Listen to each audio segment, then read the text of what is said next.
ಈಗ ಸಿಎಂ ಬದಲಾವಣೆ ಆಯಿತು.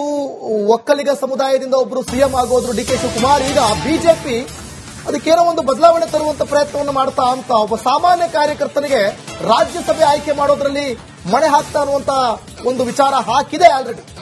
ಎಸ್, ನೀವು ಗಮನಿಸ್ತಾ ಇದ್ದೀರಿ.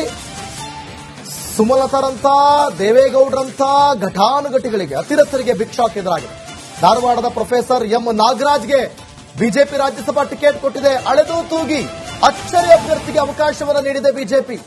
ರಾಜ್ಯಸಭೆ ಪ್ರವೇಶಿಸಲು ದೇವೇಗೌಡರು ನಿರ್ಧಾರ ಮಾಡಿದಂತಹ ಹಿನ್ನೆಲೆ, ಅಂದ್ರೆ ನಿರ್ಧಾರ ಅವರು ಬೇಡ ಅಂತ ಹೇಳಿ ಡಿಸೈಡ್ ಆಗಿದೆ, ನಿರ್ಧಾರ ಮಾಡದಂತ ಹಿನ್ನೆಲೆ ಅದ್ರ ಬದಲು ಸಾಮಾನ್ಯ ಕಾರ್ಯಕರ್ತನಿಗೆ ಟಿಕೆಟ್ ಅನ್ನ ನೀಡಿರೋದು.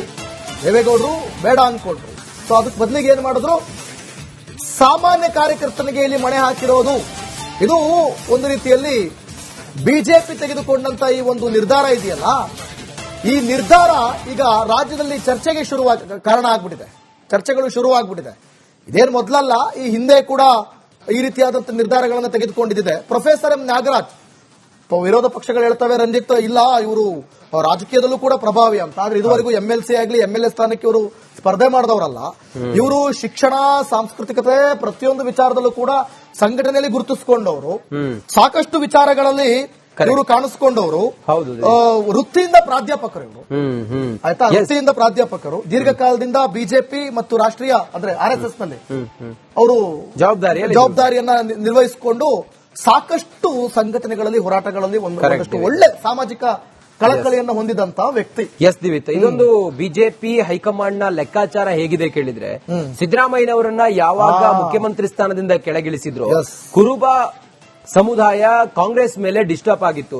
ಈ ಕಾರಣದಿಂದ ಬಿಜೆಪಿ ಆ ಕುರುಬ ಸಮುದಾಯವನ್ನ ತನ್ನತ್ತ ಸೆಳೆಯುವಂತಹ ಪ್ರಯತ್ನವನ್ನ ನಿರಂತರವಾಗಿ ಮಾಡ್ತಾ ಇತ್ತು. ಈಶ್ವರಪ್ಪನವರು ಕುರುಬ ನಾಯಕರಾಗಿದ್ರು. ಅದಾದ ನಂತರ ತೆರೆಮರೆಗೆ ಈಶ್ವರಪ್ಪನವರು ಸರಿದಾದ ನಂತರ ಕುರುಬ ನಾಯಕ ಯಾರು ಅಂತ ಪ್ರಶ್ನೆ ಇತ್ತು. ಆದ್ರೆ ಕುರುಬರನ್ನ ಓಲೈಸುವುದಕ್ಕೆ ಬಿಜೆಪಿ ಪ್ರಯತ್ನ ಮಾಡ್ತಾ ಇತ್ತು. ಈಗ ಕುರುಬ ನಾಯಕರಾಗಿರುವ ಕುರುಬ ಸಮುದಾಯದ ಪ್ರೊಫೆಸರ್ ಎಂ ನಾಗರಾಜ್ ಅವರಿಗೆ ರಾಜ್ಯಸಭೆಯ ಟಿಕೆಟ್ ಅನ್ನ ಕೊಡುವ ಮೂಲಕ ಆ ಸಮುದಾಯವನ್ನ ತನ್ನತ್ತ ಸೆಳೆಯುವಂತ ಪ್ರಯತ್ನ, ಲೆಕ್ಕಾಚಾರ ಬಿಜೆಪಿಯದ್ದಾಗಿದೆ. ಇನ್ನು ವಿಧಾನ ಪರಿಷತ್ ಕೇಸರಿ ಕಲಿಗಳ ಪಟ್ಟಿಯೂ ಕೂಡ ರಿಲೀಸ್ ಆಗಿದೆ. ಲಿಂಗರಾಜ್ ಪಾಟೀಲ್, ರಘು ಕೌಟಿಲ್ಯಗೆ ಬಿಜೆಪಿ ಟಿಕೆಟ್ ಕೊಟ್ಟಿದೆ. ಅಳೆದು ತೂಗಿ ಬಿಜೆಪಿ ಪಟ್ಟಿಯನ್ನ ಬಿಡುಗಡೆ ಮಾಡಿದೆ. ಬಿಜೆಪಿಯ ಶಿಸ್ತು ಸಮಿತಿಯ ಅಧ್ಯಕ್ಷರಾಗಿರುವ ಲಿಂಗರಾಜ್ ಪಾಟೀಲ್ ಅವರು, ಒಬಿಸಿ ಮೋರ್ಚಾದ ಅಧ್ಯಕ್ಷರಾಗಿರುವ ರಘು ಕೌಟಿಲ್ಯ ಅವರ ಹೆಸರನ್ನ ಈಗ ಪರಿಷತ್ ಚುನಾವಣೆಗೆ ಘೋಷಣೆ ಮಾಡಿದೆ.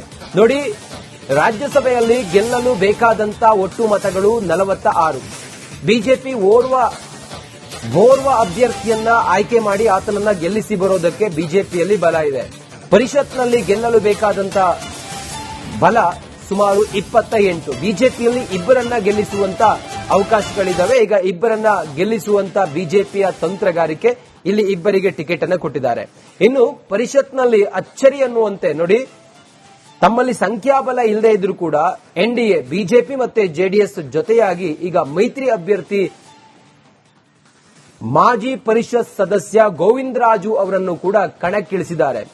ಇವತ್ತು ಇವರೆಲ್ಲರೂ ಕೂಡ ನಾಮಪತ್ರವನ್ನು ಸಲ್ಲಿಸುತ್ತಾರೆ. ಗೋವಿಂದರಾಜು ಕಾಂಗ್ರೆಸ್ನ 5ನೇ ಅಭ್ಯರ್ಥಿಗೆ ದಳಪತಿಗಳು ಕೊಟ್ಟಿರುವಂತಹ ಕೌಂಟರ್. 7 ಸ್ಥಾನಗಳಿಗೆ ನಡೆಯಲಿರುವ ಪರಿಷತ್ನ ಚುನಾವಣೆ, ಬಿಜೆಪಿಯಿಂದ ಅನಾಯಾಸವಾಗಿ ಇಬ್ಬರನ್ನ ಗೆಲ್ಲಿಸುವಂತ ಅವಕಾಶ ಇದೆ. ಜೆಡಿಎಸ್ ಇರೋದು 18 ಶಾಸಕರುಗಳು. ಬಿಜೆಪಿಯಲ್ಲಿ ಇನ್ನುಳಿದಂತಹ ಸುಮಾರು 7 ಶಾಸಕರನ್ನ ಒಟ್ಟು ಸೇರಿಸಿದ್ರೆ 26 ಆಗುತ್ತೆ. 28 ಸ್ಥಾನ ಬೇಕು ಗೆಲ್ಲೋದಕ್ಕೆ.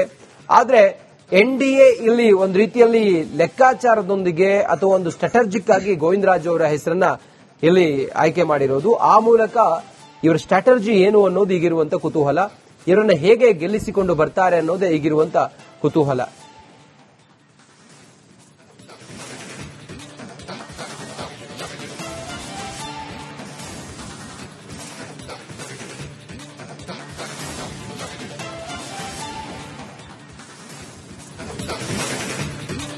ಪರಿಷತ್ಗೆ 3ನೇ ಎನ್ಡಿಎ ಮೈತ್ರಿ ಅಭ್ಯರ್ಥಿ ಕೂಡ ಘೋಷಣೆ ಆಗಿರುವಂತದ್ದು.